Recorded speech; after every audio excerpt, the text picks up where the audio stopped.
Hi everybody, so I've been tinkering around with the Godot game engine, which you can see the other way, this way. And I have been, trying out a few different things to see how it works and if I can work with it and stuff like that. And I found it is quite a nice little engine, so I just wanted to show off the few little things that I made in it. The first thing you can see here is like a little kind of platformer game thing. If I actually click into here and push play on it, we can have a look and see kind of how it goes. So you got the little character, they move about, they jump about, they could collect these apples, they don't. Obviously I can arrange it so they do. They got some bit of weird movement behaviour. I haven't really worked on it too much to try and get some smooth behaviour. What I did try to do is make sure that if you hit your head on something, you don't just pop straight back down. You can actually kind of glide slightly along there. So if there's like a pit in the middle here, you could just like glide over slightly and whatever. And yeah, so this is a nice little kind of thing. You can go into like little gaps here. It is slightly difficult to get into this one at the top here.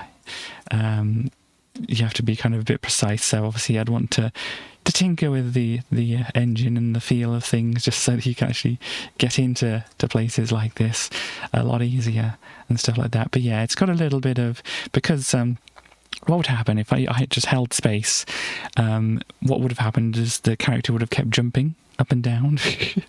And so what I decided to do was add something in so that if you held space it wouldn't do that, but that kind of brought in some extra kind of like coyote time stuff going on. So if you fall off the edge you can go over back on there, based on the term is based on the Roadrunner cartoons and stuff, where the coyote would go like, oh I'm off the edge, and they'll float there for a bit and then go, fall down and stuff like that.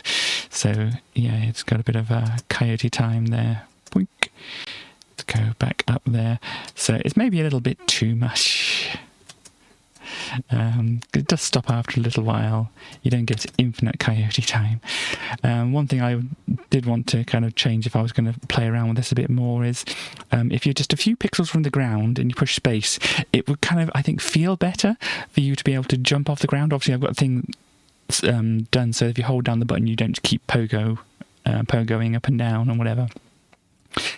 But I felt it would be nice that if to try to program something where if you like press it when you're just right near the floor, it would do a little jump kind of thing. But I don't actually have that programmed in because you got to like tweak some numbers to do what feels great and whatever, and see if it doesn't like affect other things. Like as I said, stopping this pogoing thing. I actually added in this whole coyote time thing here, which I didn't intentionally program myself.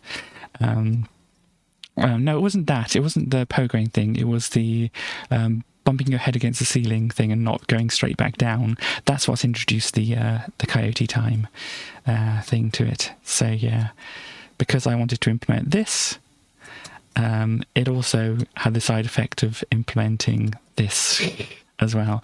That's a simple little 2D platformer. So on to the next thing. Okay, so here is just some tests I was doing with shaders. If you don't know what shaders are, they're graphics card things. They make things look all pretty. Here at the moment, what I've got going on is just taking an image and scrolling it along. This is a simple thing you can do with shaders, or one of the simplest things you can do with shaders. I've also implemented some other things like this here, which obviously just takes the picture and kind of adds a sine wave to it, so it does a bit of a wobble. So you can see that there.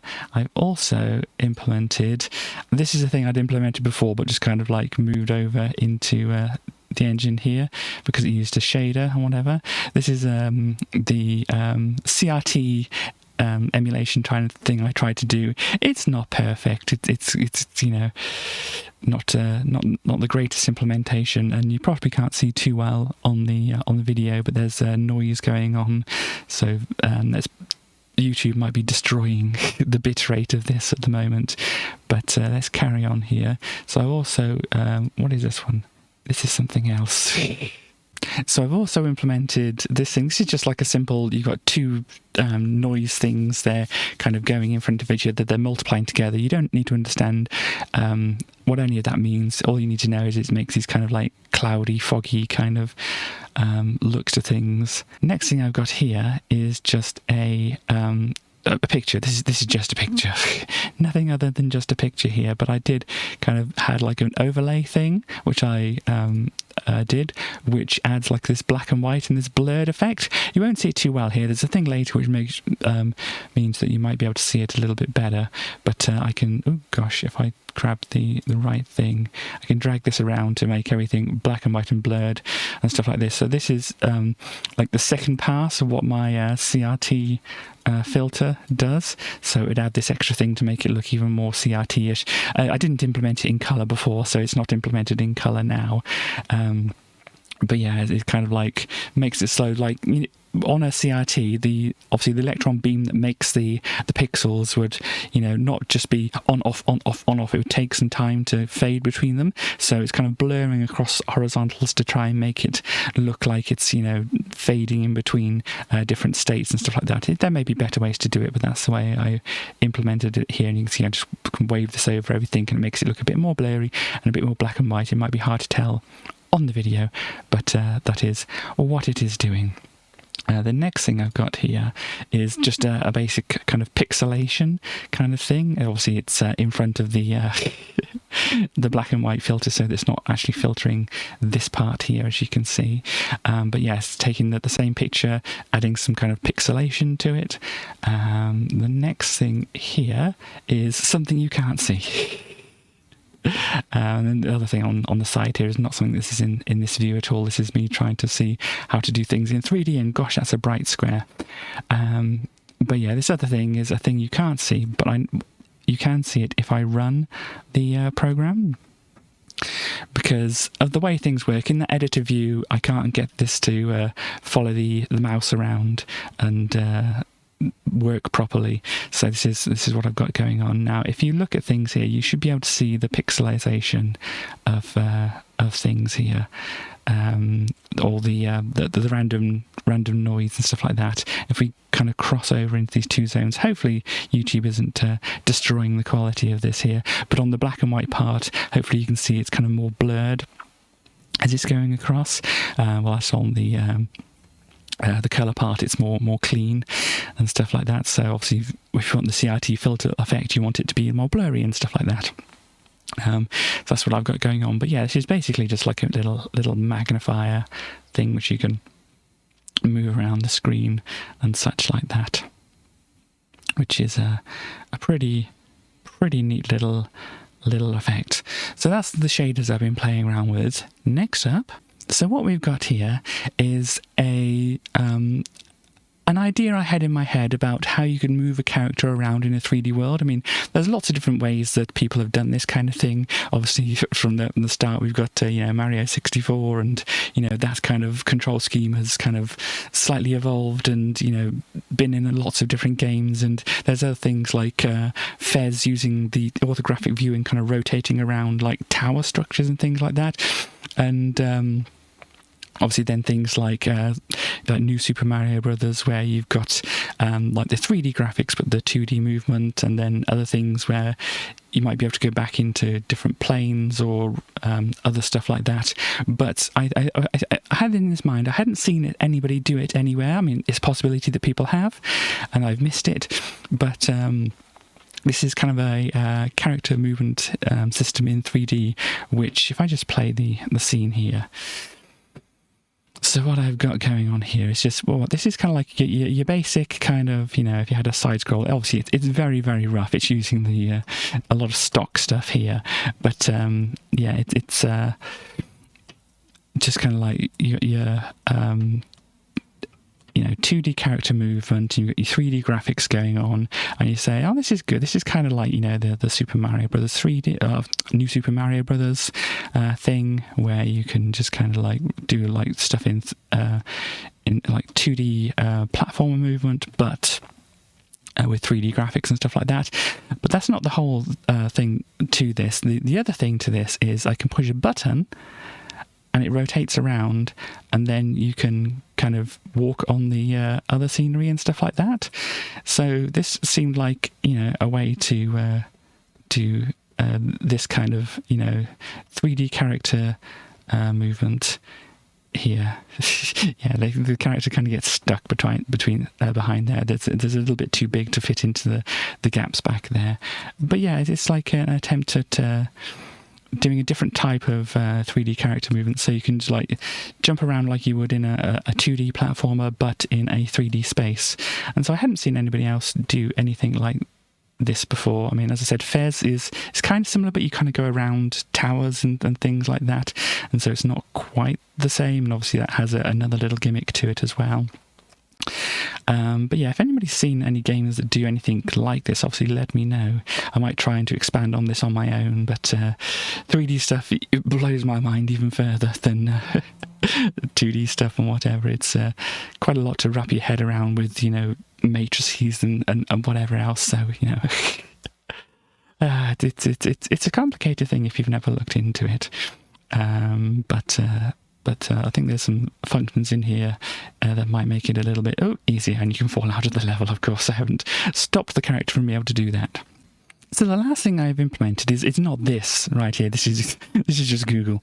So the last thing I've implemented is a thing based on the Nintendo Badge Arcade, which obviously I've got some graphics up here to show you kind of what it was like. It was a little crane game thing, and the problem is it was microtransaction hell, and you had to pay constantly to have different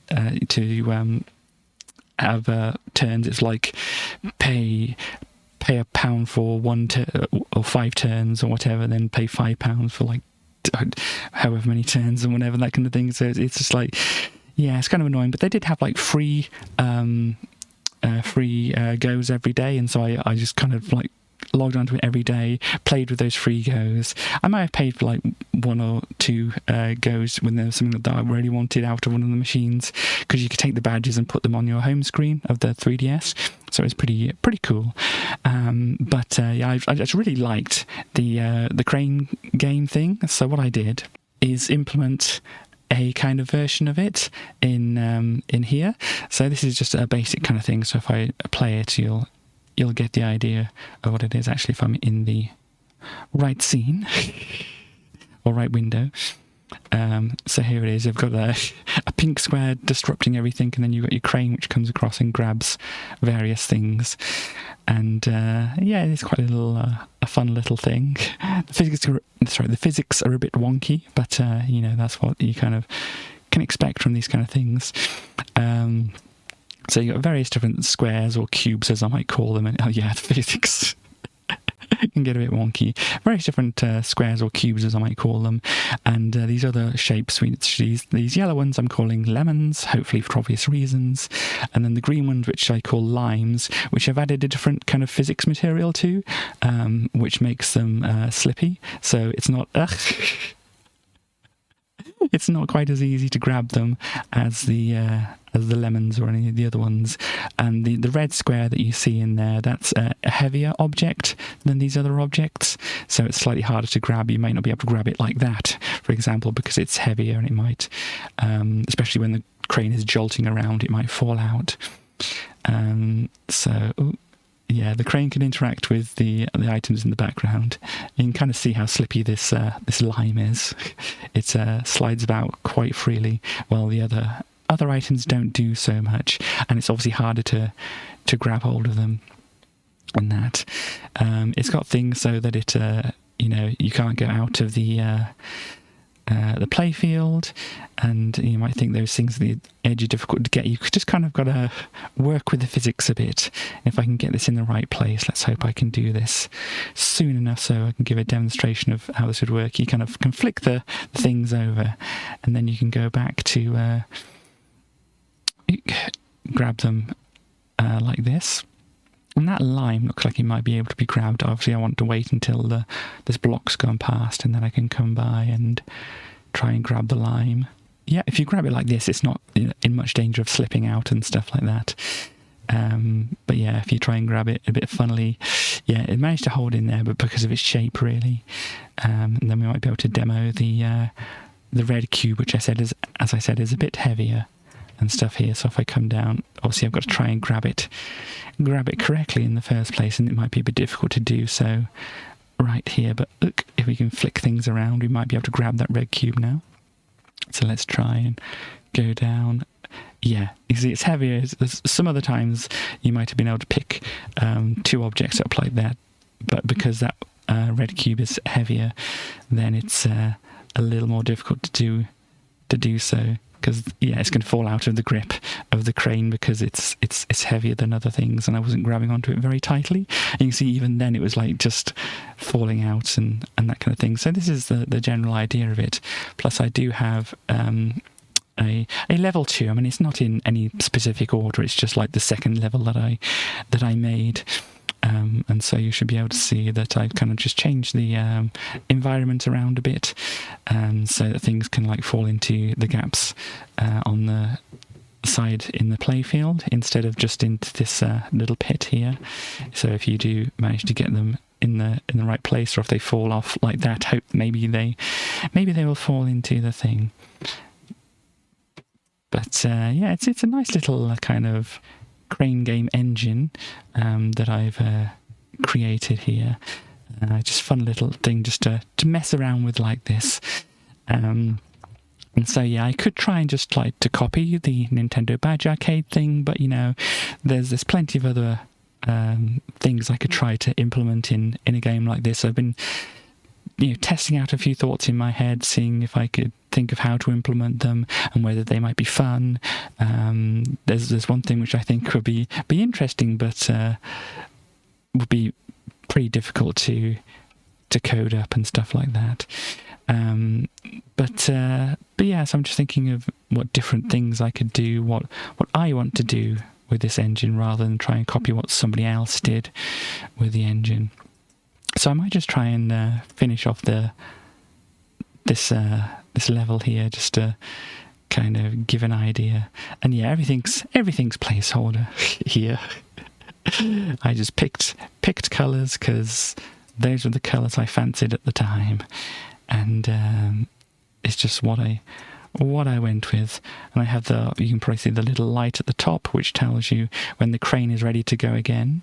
So it's green. I mean, I think the green and orange kind of colour there can kind of get a bit difficult to tell apart. I mean, I don't think I have any colour blindness issues and whatever, but just some colours, they're kind of weird. They might have like a similar saturation or something like that, where this orange and this green can be very difficult to discern, especially on certain screens. There's possibly a bunch of colour theory stuff that I could look into to try and figure out, but yeah, we should be able to grab these last 2 ones. If these were heavy ones, these would probably slip out of the grip, but there we go. It's no ending thing to it. But there we go, yeah. So this is the little things I've messed around with in Godot at the moment. As I said, if I think of any more ideas for this crane game, I'm going to add them in. If I can think of any more ideas for other stuff, I'll probably do those too. But I just thought I'd give a little demo of what I've managed to achieve in it so far. It's quite a nice thing to work in. And yeah, I know there's other things like Unity and whatever, but I think that's going to be like a huge file size. And Godot is open source, and you probably know if you watch this channel a lot how much I just like open source things and whatever. So anyhow, that is that for now. If there's any more updates on these kind of things, I will show. And I hope you've enjoyed the video. Thank you very much for watching today, and as usual, I will see you next time. Bye bye.